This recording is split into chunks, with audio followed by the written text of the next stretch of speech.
People don't really think about climate change as a health risk until it's glaring them in the face, until you are inhaling smoke from wildfires or battling a hurricane or the floods where you can't access your medications or go to your primary care appointment that you had next week.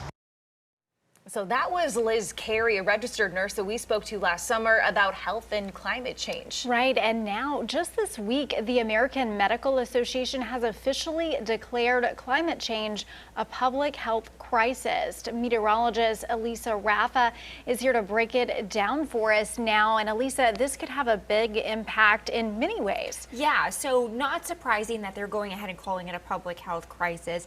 And what they did is they drafted policy that calls for a decrease in greenhouse gas emissions, a greenhouse in those carbon emissions, to limit our warming to 1.5 degrees, which is what the Paris Climate Agreement also aims for. So yeah, so shifting rain, warming temperatures, wildfires leads to things like physical health, heat stresses. We've been talking a lot about heat sickness this week. Yeah. Allergy season, we talk about that a lot too. Even mosquito days, right? They love the heat, those mosquitoes, so those viruses can spread more too. Yeah, and we do know about that warming, and we did hit our 100-degree mark today, so tying a record. Are there any other health impacts that we need to know about? Mental health, and I think it's something that you often don't think about when it comes to climate change, but there's a lot of new research that shows that this is a problem because extreme weather is increasing in frequency. Take a look at this graphic.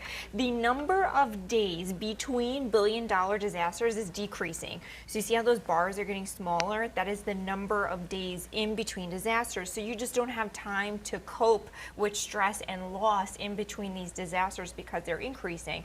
So the American Public Health Association actually reports that more than half of adults report suffering from depression after disasters, and 45% of kids too.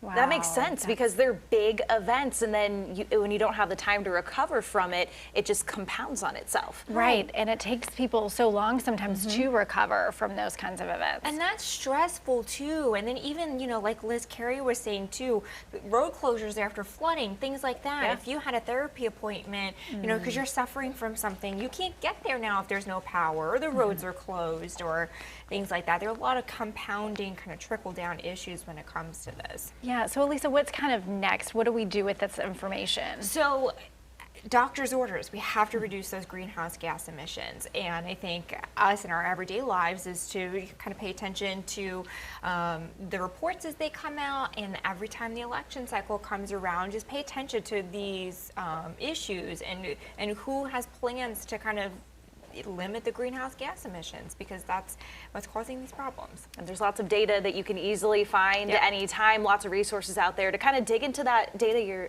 yourself. So Elisa Raffa here, always informing us about what's going on out there. So we appreciate you. Thanks, Elisa.